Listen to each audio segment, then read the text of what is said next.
যেতিয়ালৈকে নতুন অৰুণোদয় তালিকা নাহে তেতিয়ালৈকে পুৰণা হিতাধিকাৰীসকলে অৰুণোদয় পাই থাকিব, তাত কোনো চিন্তা নাই।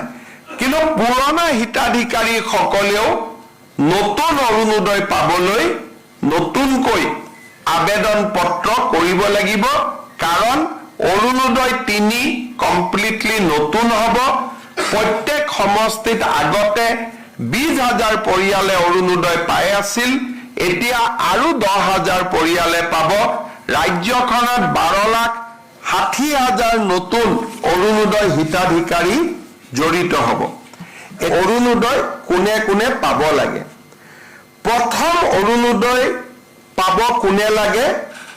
বিধৱা মহিলাগৰাকী, অৰ্থাৎ যি পৰিয়ালত বিধৱা মহিলা আছে সেই পৰিয়ালে অৰুণোদয় আঁচনি পাব লাগে। যদি কোনোবা পৰিয়ালত 45 বছৰৰ ওপৰৰ অবিবাহিতা ছোৱালী আছে, সেই পৰিয়ালটোৱেও অৰুণোদয় পাব লাগে। কোনোবা পৰিয়ালত যদি বিবাহ বিচ্ছেদ হোৱা মহিলা আছে, সেই পৰিয়ালটোৱেও অৰুণোদয় পাব লাগে।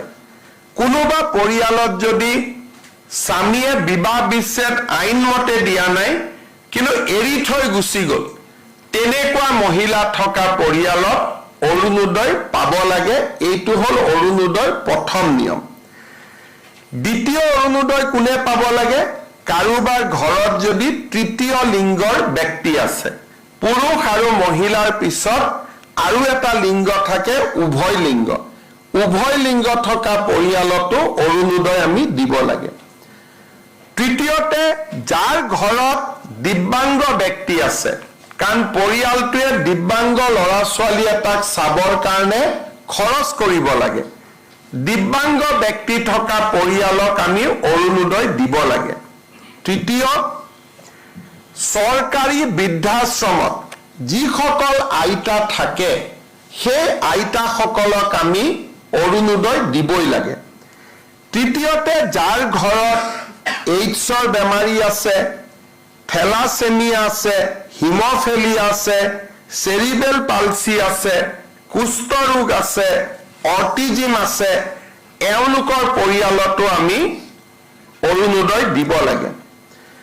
কোনোবা মহিলা যদি ভিক্ষা কৰি জীৱন নিৰ্বাহ কৰে, তেওঁলোককো ডিচি সকলে বিচাৰি উলিয়াই অৰুণোদয় দিব লাগে। আৰু এইখিনি মহিলাক অৰুণোদয় দিয়াৰ পিছত যিখিনি বাকী থাকে, সেইখিনি যাৰ বাৰ্ষিক উপাৰ্জন 2 লাখ টকাতকৈ কম, তেওঁলোকে অৰুণোদয় আঁচনি পাব পাৰিব।